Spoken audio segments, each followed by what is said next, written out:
It's easy enough to imagine Zsa Zsa here as an online video star. And as David Pogue shows us, she'd have plenty of company.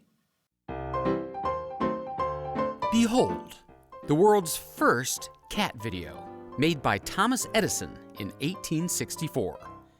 Nobody knows how many likes it got.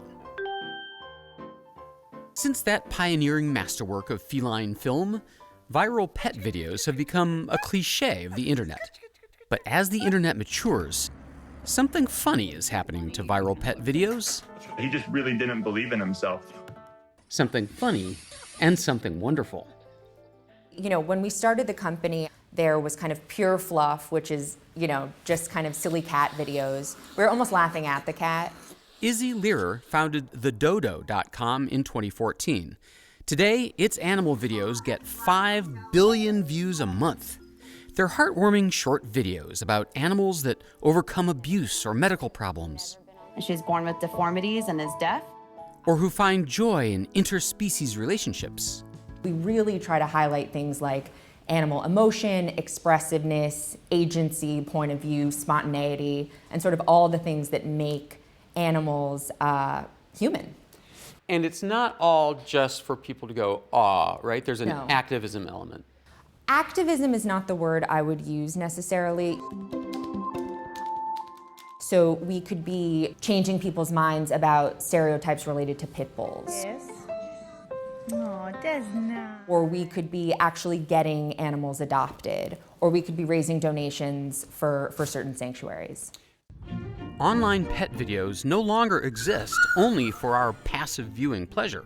We're starting to get involved with the animals' welfare.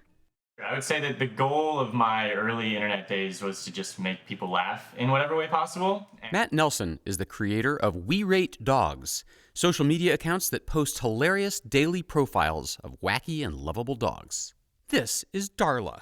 She commenced to snooze mid-meal. 13 out of 10. He writes every caption himself, and he rates every dog at least 12 out of 10. This is Manny. He hasn't seen your croissant. 13 out of 10. But the first time I said 11 out of 10, people kind of lost their minds. Nelson started WeRateDogs as a Twitter account in college. And when it took off, he dropped out to manage the account full-time. Today, WeRateDogs has 9 million followers. And hopeful owners send him pictures of over 1,000 dogs a day. Philanthropy wasn't on my radar because it was meant to just make you smile and laugh. We hit it. But one day in 2016, Nelson featured a senior pug who needed $700 for a doggy wheelchair. So up to 453 donors. It was really an experiment to see what my audience would do, how they would react. And they raised that money in like 45 minutes. So we went from 99 to 160 donors. Thus began the weekly WeRateDogs fundraising appeal for dogs who need medical care. What? Every single Friday. Oh my God. For the last 3 years. Every single campaign we've ever posted has been fully funded. There it is. Is Bullet handy? Is Bullet nearby? He's right here. I can see why you love him. He's a goofball. He's really special. This goofball's name is Bullet. His human is Casey Freund. So he has a condition called kyphosis, and essentially the vertebrae, instead of being like little rectangles, they're little triangles. Bullet could barely walk. But Freund found a neurologist who was willing to attempt the 9-hour surgery. The bill, $12,000. I was about to put it all on my credit card. So I was just gonna put myself into debt over it. And then WeRateDogs saved me from that. So one day they post Bullet's story on WeRateDogs. What happens? Oh, so it was so fast. They had the story posted within an hour. And within an hour after that, all the money had been fundraised. What? Yeah. And I was in tears because it's amazing when that kind of thing happens and you don't expect it.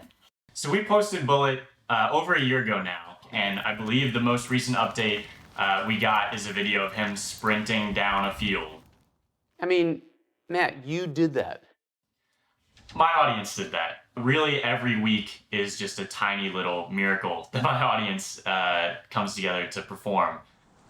For the Dodo's Izzy Learer, Going to work every morning means getting those audiences involved, and maybe even cheering them up. I think it does make people happier. My whole life I've kind of been made fun of for loving animals so much and, oh, you're so emotional. But at the same time, when you really get people one-on-one, most people really love animals too.